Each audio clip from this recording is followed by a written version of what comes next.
बिस्मिल्लाहिर्रहमानिर्रहीम अस्सलाम वालेकुम। Welcome to SWS learn all non YouTube channel. आज की वीडियो में हम केमिकल काइनेटिक्स का टॉपिक करेंगे, थर्ड ऑर्डर रिएक्शन।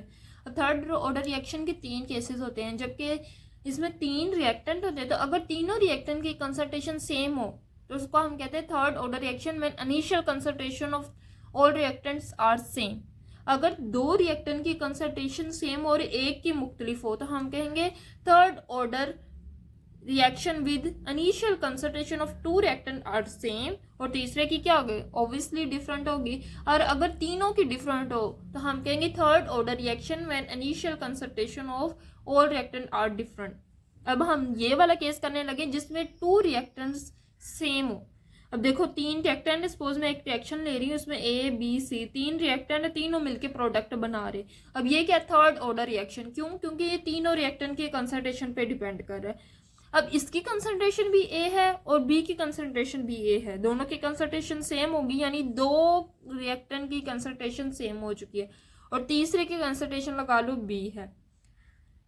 और टाइम क्या है, 0 है। अगर टाइम 0 है तो प्रोडक्ट भी 0 होगा। अगर रिएक्शन शुरू ही नहीं हुआ, टाइम 0 है तो प्रोडक्ट भी 0 होगा। अब टाइम गुजरता गया, टाइम T के बराबर हो गया तो हमारे पास X प्रोडक्ट बने। जब X प्रोडक्ट बने तो इसकी कंसंट्रेशन में भी X कम हो जाएगा, इस A की कंसंट्रेशन में भी X माइनस हो जाएगा और इस B के कंसंट्रेशन में भी X माइनस हो जाएगा। ये स्टेप जब भी आपने किसी भी रिएक्शन का ऑर्डर निकालना है तो आपने ये फॉलो करने होते हैं, ठीक है। इन स्टेप्स को फॉलो करते जाएं। फिर आपने according to law of mass action लिखना है कि इस रिएक्शन का रेट किसके बराबर होगा। रेट किस तरह लिखते हैं, जो प्रोडक्ट होता है उसका D ओवर टाइम का D, ठीक है। रेट ऑफ रिएक्शन किसके बराबर होता है, K लगाते हैं, इन तीनों रिएक्टेंट की कंसंट्रेशन को मल्टीप्लाई करते हैं। A minus x, A minus x 2 दफा है तो A माइनस एक्स का स्केयर हो जाएगा और B माइनस एक्स लिख देंगे। इस तरह सोल्व करने के बाद आपने क्या करना है, सिर्फ K और DT उधर ले जाना, बाकी ये जो दोनों चीजें हैं वो नीचे ले आनी। ये देखें K और DT इधर क्या है, डिवीजन में उधर जाके मल्टीप्लाई हो जाएगा, K DT हो जाएगा। और ये इधर मल्टीप्लाई में दूसरी साइड पे आके क्या हो जाएंगे, डिवाइड हो जाएंगे। इतनी चीज समझ आ गई। हर एक ऑर्डर रिएक्शन फाइंड आउट करने के लिए सबसे पहले आपने यही स्टेप करना है कि K DT को अलहदा कर लेना, बाकी सारे को इधर ले आना।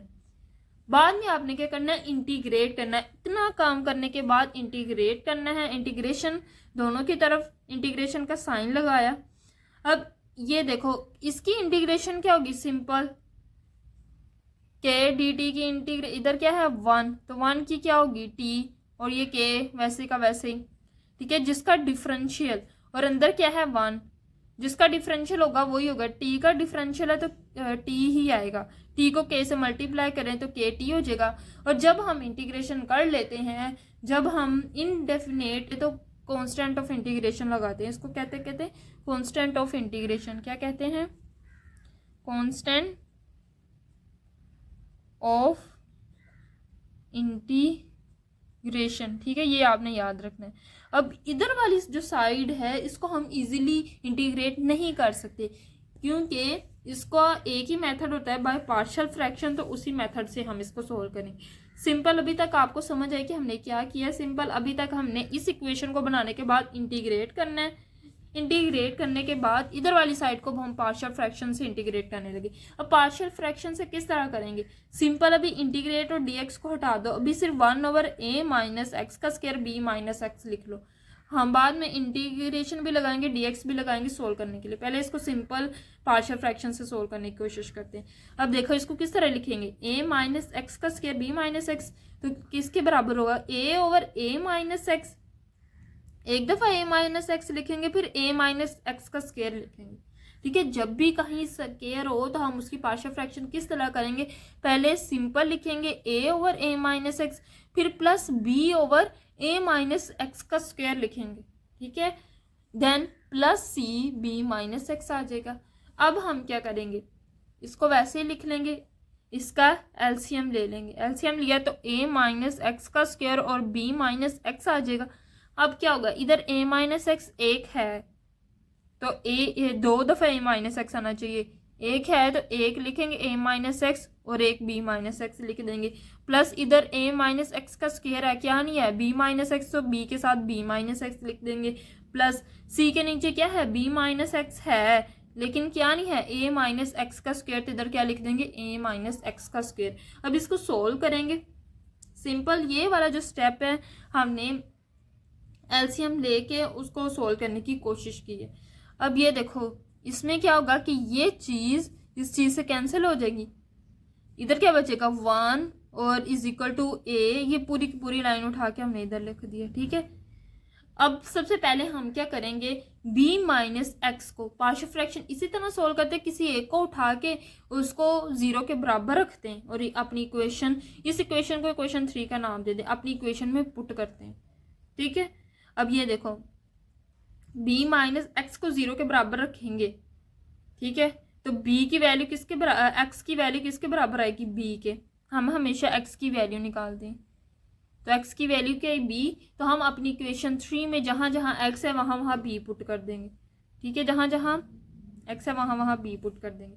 अब ये देखो 1 माइनस a, ये भी a माइनस एक्स की जगह क्या आ जाएगा b, ठीक है, इधर b माइनस एक्स की जगह b आ गया, तो b माइनस b 0 हो जाएगा, ये पूरी की पूरी टर्म 0 हो जाएगी, मल्टीप्लाई 0 से कोई चीज़ भी मल्टीप्लाई वो 0 हो जाती है। अब प्लस b माइनस एक्स की जगह आ गया b माइनस b 0, ये भी पूरी टर्म माइनस 0 हो गई, plus c a minus x की जगह b आ जाएगा, उसका स्क्वायर a माइनस b का स्क्वायर आ गया, सिर्फ a की टर्म बची है 1 is equal to c a minus b का स्क्वायर आ जाएगा। अब हम इधर c की वैल्यू निकाल लेते हैं, ये इधर मल्टीप्लाई हो रहा है, दूसरी साइड पे आके डिवाइड हो जाएगा, तो c की वैल्यू आएगी 1 ओवर a माइनस b का स्क्वायर। अब हमने c की वैल्यू फाइंड आउट कर ली, अब हमने a की भी वैल्यू फाइंड आउट करनी, b की भी वैल्यू फाइंड आउट करनी, तो अब हम क्या करेंगे, सबसे पहले अपनी इक्वेशन 3 को सॉल्व करेंगे। किस तरह, ये 1 वैसे का वैसे, a भी वैसे का वैसे, इन दोनों का आपस में मल्टीप्लाई करेंगे, पहले a b के साथ मल्टीप्लाई होगा, a b फिर a x के साथ मल्टीप्लाई होगा, a x आ जाएगा, फिर ये माइनस एक्स दोनों के साथ मल्टीप्लाई, माइनस एक्स b के साथ मल्टीप्लाई करेंगे तो माइनस बी एक्स हो जाएगा, माइनस एक्स से मल्टीप्लाई करेगा, माइनस माइनस प्लस, और क्या हो जाएगा एक्स स्क्वायर, ये प्लस b वैसे का वैसे ही आ जाएगा, a b माइनस एक्स भी वैसे का वैसे, plus c a minus x का स्क्वायर, तो फॉर्मूला लगा a square minus b square minus 2ab, तो वही फॉर्मूला लगाएंगे a का स्क्वायर माइनस एक्स का square minus 2ax plus x का स्क्वायर, ठीक है।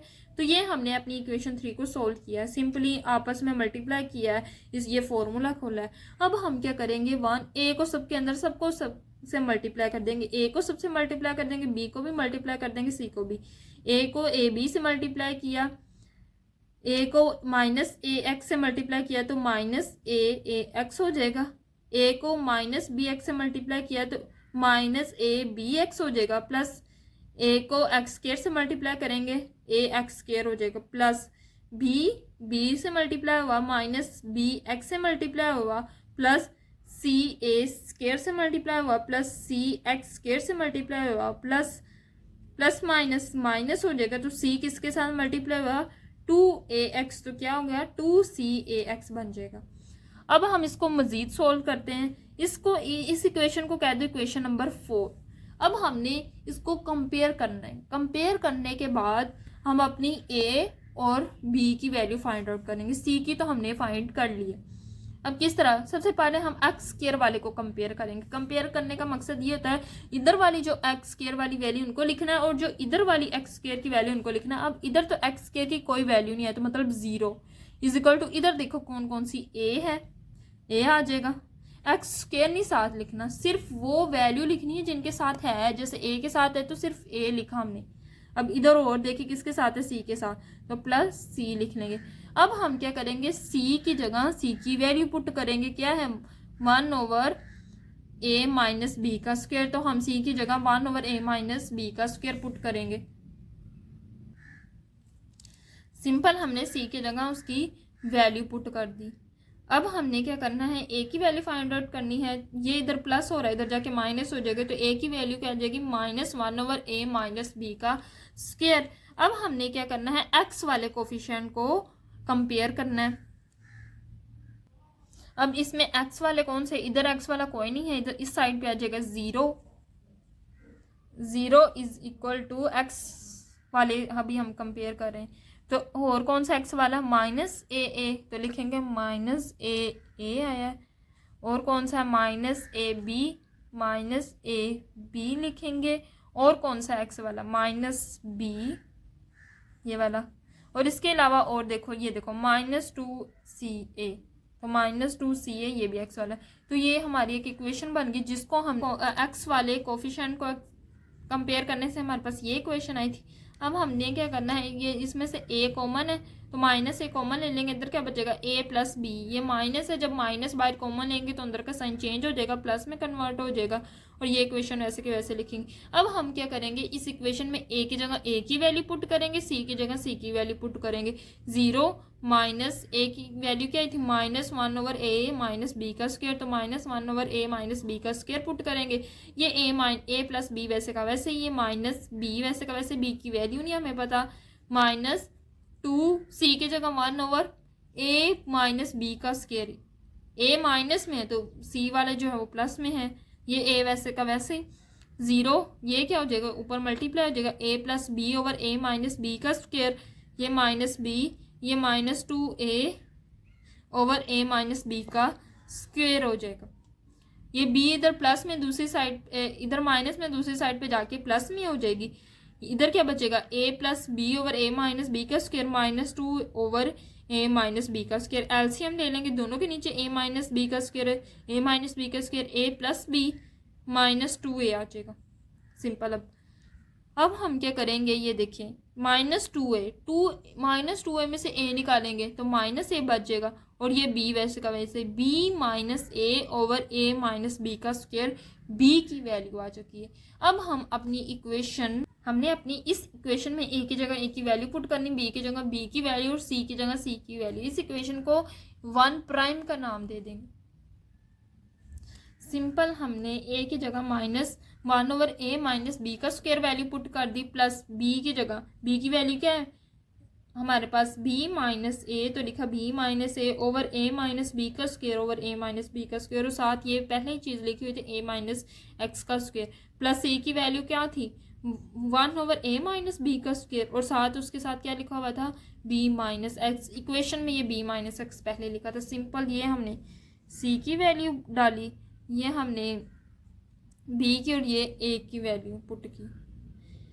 अब हम क्या करेंगे, इस इक्वेशन को इंटीग्रेट करेंगे, इसको इक्वेशन नंबर 5 कह लिया। अब इसको इंटीग्रेट करें, इंटीग्रेट dx किसके बराबर है, सबके साथ इंटीग्रेशन लगा देनी, इसके साथ भी, इसके साथ भी, इसके साथ भी। ठीक है, तो क्या होगा, जो कांस्टेंट है वो बाहर निकल जाएंगे। ये a माइनस बी का स्क्वायर 1/a माइनस बी का स्क्वायर इंटीग्रेशन से बाहर आ जाएगा। ठीक है, सब में देखो, इसमें भी a माइनस बी का स्क्वायर, इसमें भी a माइनस बी का स्क्वायर, इसमें भी a माइनस बी का निकाल के बाहर बड़ी सी ब्रैकेट लगा देंगे, क्योंकि हमने सबसे निकाल लिया। इंटीग्रेशन -1/a माइनस एक्स आ जाएगा, और साथ dx प्लस, इसी तरह इधर से ये निकल गया तो क्या आ जाएगा, b माइनस a कॉन्स्टेंट, उसको बाहर निकाल के इंटीग्रेशन से इंटीग्रेशन a माइनस एक्स का स्क्वायर। ठीक है, अब ये डिवीजन में ऊपर जाके क्या आ जाएगा, -2 dx प्लस इंटीग्रेशन, ये तो बाहर हमने कॉमन ले लिया तो बचा क्या, b minus x 1/b minus x dx। अब हम इसको मज़ीद सोल्व करते हैं, ये क्या हो जाएगा, a माइनस बी का स्क्वायर वैसे का वैसे ही, ब्रैकेट इंटीग्रेशन, नीचे फंक्शन ऊपर फंक्शन का डेरिवेटिव। नीचे फंक्शन क्या है, a माइनस एक्स, और a माइनस एक्स किसी कोई भी फंक्शन हो तो उसका डेरिवेटिव हम निकाल सकते हैं। सिंपल, हमारे पास a माइनस एक्स एक फंक्शन है, इसका डेरिवेटिव निकाले, d over D x a minus x. a हमारे पास वैसे का वैसे ही आ जाएगा। a हमारे पास क्या है, कांस्टेंट का डेरिवेटिव 0, माइनस एक्स का डेरिवेटिव हमेशा 1 होता है, तो क्या आ जाएगा, -1। तो क्या आया इसका डेरिवेटिव, -1। अब ये देखो, नीचे फंक्शन ऊपर फंक्शन का डेरिवेटिव। जब भी ऐसा होता है तो मैथमेटिक के हिसाब से, इंटीग्रेशन के हिसाब से ये बराबर होता है nature log a minus x. नीचे फंक्शन ऊपर फंक्शन का डेरिवेटिव और उसके इंटीग्रेशन कर रहे हो तो वो बराबर होता है nature log a minus x के। अब इधर हमने प्लस की जगह माइनस कर दी, आपको भी पता चलेगा क्यों, b माइनस ए। अब इधर हम -1 खुद से लेके आए, खुद से क्यों लेके आए हैं कि जब भी कोई फंक्शन हो ऊपर फंक्शन की पावर और साथ फंक्शन का डेरिवेटिव होना चाहिए। जैसे अब इधर हमने a माइनस एक्स का भी डेरिवेटिव क्या निकाला है -1, तो ये जो फंक्शन है a माइनस एक्स साथ इसका डेरिवेटिव होना चाहिए। तो -1 खुद से लाने के लिए हमने खुद से -1 लगाया, तो हमने फिर बाहर भी माइनस लाना पड़ेगा। क्यों, माइनस माइनस फिर प्लस में कन्वर्ट हो जाएंगे। ठीक है, जब हमने इधर माइनस लेके आए तो हमें इधर भी लाना चाहा ताकि हम अपनी इक्वेशन को बैलेंस कर सकें। अब नीचे साथ फंक्शन की कोई पावर है, साथ फंक्शन का डेरिवेटिव, तो वो किसके बराबर होता है, फंक्शन की पावर में +1, फंक्शन क्या है -2, फंक्शन की पावर क्या है -2 ओवर +1 डिवाइडेड बाय पावर में +1, -2 +1, वही पावर उठा के नीचे डिवाइड में लिख देनी। तो इस तरह होती है इसकी इंटीग्रेशन। जब कोई फंक्शन और साथ फंक्शन का डेरिवेटिव वो फंक्शन के ऊपर कुछ ना कुछ पावर हो तो उसका सोल्यूशन ये होता है। ठीक है, अब ये माइनस, अब इसको भी हमने माइनस इधर माइनस किया है तो इधर भी हमें माइनस करना पड़ा। अब b माइनस एक्स इसका डेरिवेटिव होता है -1। नीचे फंक्शन ऊपर फंक्शन का डेरिवेटिव, अभी हमने क्या कहा, नीचे फंक्शन ऊपर फंक्शन का डेरिवेटिव तो किसके बराबर होता है, नेचर लॉग फंक्शन के। तो इसी तरह हम उसकी इंटीग्रेशन किसके बराबर होती है, नेचर लॉग फंक्शन के। तो इसी तरह इसकी इंटीग्रेशन क्या होगी, नेचर लॉग फंक्शन क्या b माइनस एक्स, तो b माइनस एक्स आ जाएगा। अब ये हमारी इक्वेशन आ चुकी है। अब इस इक्वेशन को मजीद सोल्व करते हैं। ये चीज़ वैसे की वैसी आ जाएगी 1/a माइनस बी का स्क्वायर। अब नेचर लॉग के कानून के मुताबिक जो चीज़ें आपस में माइनस हो रही हों वो डिवाइड हो जाती है। जैसे ये nature log a minus b minus nature log b minus x, तो ये दोनों क्या है, आपस में माइनस हो रही है, तो नेचर लॉग कानून के मुताबिक ये दोनों आपस में डिवाइड हो जाएंगे। नेचर लॉग a कर लो, a minus x divided by b minus x हो जाएगा। सिंपल, ये minus b minus a -1 plus -2 + 1 तो क्या आ जाएगा, पावर -1 डिवाइडेड में भी क्या हो जाएगा, -2 + 1 -1 आ जाएगा। सिंपल, ये चीज़ नहीं है। ठीक है, अब सिंपल ये हमारे पास इक्वेशन बन चुकी है। अब इसको मज़ीद सॉल्व करेंगे। ये मज़ीद किस तरह सॉल्व होगा, माइनस माइनस प्लस में कन्वर्ट हो जाएंगे। ये b माइनस एक्स को हम उठा के नीचे ले आएंगे ताकि इसकी पावर पॉजिटिव हो जाए। कल हमने इसी तरह किया, इधर प्लस आ गया और हमने a माइनस एक्स को नीचे ले आए इसकी पावर पॉजिटिव करने के लिए। अब ये हमारी जो इक्वेशन है इसको इक्वेशन नंबर 6 कहते हैं। अब हम अपनी इक्वेशन नंबर 6 को लिखते हैं। हमारी इक्वेशन नंबर 6 में ये चीज़ इसके बराबर है, जहाँ ये चीज़ है हम इसकी जगह ये वैल्यू पुट कर सकते हैं। अब हम अपनी इक्वेशन, पिछली जो इक्वेशन थी, इक्वेशन ये वाली, इसकी जगह इसकी वैल्यू पुट कर सकते हैं। इसकी जगह इसकी ये हम वैल्यू पुट कर सकते हैं। ठीक है, इसकी जगह ये हमने वैल्यू पुट की और बराबर क्या है, KT + C। ये हमने अपनी इक्वेशन कौन सी में ये सारा काम किया है, इसकी जगह इसकी ये वैल्यू पुट कर दी और इसकी जगह इसकी वैल्यू पुट कर दी और बराबर में क्या था, KT + C। तो ये सारी इंटीग्रेशन करने के बाद हमारा आंसर आएगा। अब सिंपल, हमने जब इतना काम हो जाएगा, इंटीग्रेशन हो जाएगी, सबसे पहले हमने क्या करना होता है, KDT को एक साइड पे रखना, फिर हमने सारी इंटीग्रेशन करनी। इंटीग्रेशन करने के बाद जो जवाब आएगा उसमें से हमने C की वैल्यू फाइंड आउट करनी। C की वैल्यू फाइंड आउट करने के लिए x को 0 के बराबर रखेंगे, t को भी 0 के बराबर रखेंगे। 1/a माइनस बी का square, nature log a minus x की जगह 0 पुट करेंगे, b माइनस एक्स की जगह 0 प्लस b माइनस a की जगह b minus a over a minus x की जगह 0 आ जाएगा, KT की जगह 0 प्लस C। इसको मजीद सॉल्व करेंगे, 1/a माइनस बी का स्क्वायर आ जाएगा, नेचर लॉग इधर a आ जाएगा इधर b आ जाएगा, plus b minus a over a आ जाएगा, bracket is equal to k 0 से मल्टीप्लाई होकर 0 हो जाएगा प्लस C। तो C की वैल्यू आ चुकी है 1/a माइनस बी का square, nature log a over b plus b minus a over a। अब C की वैल्यू हम इस इक्वेशन में पुट कर देंगे, क्वेश्चन नंबर 7 में पूरी इक्वेशन लिखेंगे। KT तक हमने पूरी इक्वेशन लिखी, C की जगह C की वैल्यू, ये C है ना, C की जगह इसकी वैल्यू क्या है, 1/a माइनस बी का square, nature log a over b plus b minus a over a। तो ये हमारे पास इक्वेशन बन चुकी है। अब हम इस इक्वेशन को अरेंज करते हैं, इधर ये प्लस में, इधर आके ये माइनस में कन्वर्ट हो जाएगा। ये पूरी वैल्यू लिखी, ये क्या इधर प्लस में, ये दूसरी साइड पे आके माइनस में कन्वर्ट हो जाएगी। ठीक है, साइन से ये प्लस में ये माइनस में होगी। इधर क्या बचा, के टी। अब इसको मजीद सोल्व करते हैं। इसमें भी a माइनस बी और a माइनस बी दोनों में कॉमन है, दोनों में कॉमन ले लेंगे, पूरी इक्वेशन को इकट्ठी कर लेंगे। Nature log a minus x over b minus x plus b minus a over a minus x, ये माइनस सबके साथ मल्टीप्लाई होगा, ये तो हमने कॉमन ले लिया। Nature log a over b plus minus minus b minus a over a is equal to k t. अब नेचर लॉ के मुताबिक जो चीज़ें आपस में माइनस हो रही होती हैं, देखो minus a minus x b minus x minus nature log a minus b, दोनों के साथ नेचर लॉग लगाओ, इसके साथ भी इसके साथ भी, तो उनको हम करते हैं डिवाइड कर लेते हैं। ये देखो nature log a minus x over b minus x, जब a माइनस बी को नीचे लिखेंगे तो ये b ओवर के नीचे था, हम इसको उठा के ऊपर ले जाएंगे तो क्या हो जाएगा, b ओवर a। ये दोनों आपस में डिवाइड हो गई, बाकी क्या बचा, b minus a over a minus x minus b minus a over a is equal to k T.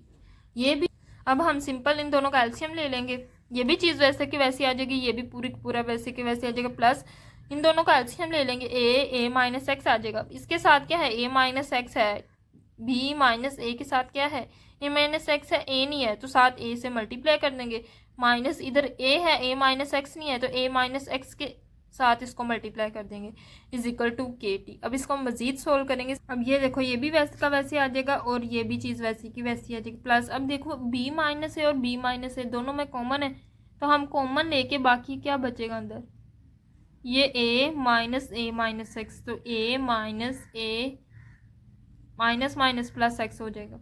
ठीक है, ये a से कैंसिल हो जाएगा। इस स्टेप में हमने सिंपल ये किया कि b माइनस ए दोनों में से कॉमन ले लिया, बाकी जो अंदर चीज़ें रहेगी a माइनस एक्स पहले लिखो, क्या है a माइनस एक्स बचा।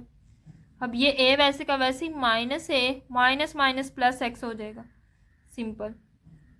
ठीक है, अब ये देखो a से कैंसिल हो जाएगा, plus x is equal to k t, तो क्या आ जाएगा a minus b x over a bracket a minus x is equal to k t. बाकी इक्वेशन सारी वैसे की वैसी आएगी, तो ये वही हमारे पास इक्वेशन आ गई a को a से कैंसिल करने के बाद। अब ये देखो इस इक्वेशन को अब अरेंज करते हैं, ये इधर क्या है डिवाइड में, उधर जाके क्या हो जाएगा मल्टीप्लाई, तो nature log b bracket a minus x over a b minus x plus b minus a x over a minus x is equal to, ये इधर मल्टीप्लाई रहते इधर आके डिवाइड a माइनस बी का स्क्वायर के टी। अब ये equation straight line equation से मिलती जुलती है। अब स्ट्रेट लाइन इक्वेशन कैसी होती है, y is equal to M X plus C, तो इसको कह दो y इज इक्वल टू, इसको कह दो हमेशा x, किसको कहना है, जब भी आप ऑर्डर सोल्व कर रहे हो तो x t को कहना है, बाकी क्या बचेगा उसको हम m कह देंगे, तो ये जो इतनी चीज़ बची इसको m कह दे, t हमारे पास x हो जाएगा। अब c है ही नहीं, यानी इंटरसेप्ट क्या है, ज़ीरो। जब भी इंटरसेप्ट ज़ीरो होगा तो लाइन ओरिजिन से गुजरेगी। ठीक है, लाइन कहाँ से गुजरेगी, ओरिजिन से। अगर इंटरसेप्ट होता, कुछ ना कुछ इंटरसेप्ट की वैल्यू होती तो लाइन इधर से गुजरती और ऐसे स्ट्रेट जाती, कुछ ना कुछ इंटरसेप्ट होता तो। अब ये देखो y भी पॉजिटिव है और x भी पॉजिटिव है, तो हम y भी पॉजिटिव वाली साइड लेंगे और x की भी पॉजिटिव वाली साइड लेंगे। अब इंटरसेप्ट क्या है, ज़ीरो, c क्या है, ज़ीरो, तो लाइन ओरिजिन से गुजरेगी, ओरिजिन से गुजरेगी ऐसे। अब ये देखो y एक्सिस वाली वैल्यू लिख दी, y इसके बराबर है, x किसके बराबर था, t के बराबर, तो x की इधर क्या है, t जा रहा है। अब जो m होता है वो हमारे पास स्लोप होती है, ये जो एंगल है इसको कहते हैं थीटा, टेन थीटा हमारे पास बराबर होता है स्लोप के। इधर हमारे पास स्लोप की वैल्यू क्या है, a माइनस बी स्क्वायर के, तो a माइनस बी का स्क्वायर और k, ये हमारे पास स्लोप आ जाएगी। ये ग्राफिकल रिप्रेजेंटेशन है थर्ड ऑर्डर रिएक्शन की। अब इस तरह के रिएक्शन कि हम हाफ लाइफ फाइंड आउट नहीं कर सकते। ठीक है, अब हम इसका यूनिट फाइंड आउट कर सकते हैं। अब हम इसके यूनिट फाइंड आउट करते हैं। अब यूनिट फाइंड आउट करने के लिए ये इक्वेशन हम चाहिए। इस इक्वेशन में इस साइड को देखो तो ये बहुत कॉम्प्लेक्स साइड है। इस साइड से हम यूनिट कैलकुलेट नहीं कर सकते क्योंकि ये सारे हर एक कंसंट्रेशन का मोल डीएम पर क्यूब होता है। तो मोल डीएम पर क्यूब सब की सबसे कैंसिल हो जाएगा, इसका भी मोल डीएम क्यूब, ये सारी आपस में कैंसिल हो जाएंगे। सिर्फ इधर वाला a माइनस बी के स्क्वायर से हम फाइंड आउट कर सकते हैं अपने यूनिट्स। तो इधर हम लिखेंगे 1 is equal to a minus b के स्क्वायर की कंसंट्रेशन के मोल डीएम पर क्यूब का स्क्वायर, और साथ के आ जाएगा, टी को नहीं लिखना, टी का यूनिट आ जाएगा सेकेंड। ठीक है, टी का भी यूनिट आ गया। हमारे पास इक्वेशन क्या है, a माइनस बी का स्क्वायर टी और के। ठीक है, इस तरह इक्वेशन थी। इधर वाली इक्वेशन का कोई यूनिट नहीं लिखना, वो सारे यूनिट आपस में कैंसिल हो जाएंगे, सिर्फ 1 लिख देना। a माइनस बी, देखो मोल डीएम पर क्यूब माइनस मोल डीएम पर क्यूब, तो क्या आ जाएगा, मोल डीएम पर क्यूब, मोल डीएम पर क्यूब उसका स्क्वायर टाइम का सेकंड के। अब इसको मल्टीप्लाई करेंगे, मोल का स्क्वायर हो जाएगा डीएम पर क्यूब का, 2 से मल्टीप्लाई करें तो डीएम माइनस 6 आ जाएगा, सेकंड भी वैसे का वैसे ही आ जाएगा। अब सिंपल हमने क्या करना है, के की वैल्यू फाइंड आउट करनी है। ये चीज़ इधर मल्टीप्लाई हो रही है, दूसरी साइड पे आके डिवाइड हो जाएगी, 1 ओवर मोल स्क्वायर डीएम पर 6 और ऐसा आ जाएगा। अब हम इसको नीचे से ऊपर लेके जाएंगे तो क्या हो जाएगा, सारे साइन चेंज हो जाएंगे। ये +2 ऊपर जाके -2, इधर -6 है ऊपर जाके +6, ये माइनस ये सेकंड पे +1 है ऊपर जाके -1 हो जाएगा। तो ये हमारे पास के यूनिट आ जाएंगे। उम्मीद है कि आप लोगों को थर्ड ऑर्डर रिएक्शन इजीली समझ आ गया होगा। हमने क्या किया कि third order reaction when initial concentration two reactant are same. अगली वीडियो में हम third order reaction when initial concentration of all reactant are different करेंगे इंशाल्लाह। अल्लाह हाफिज़।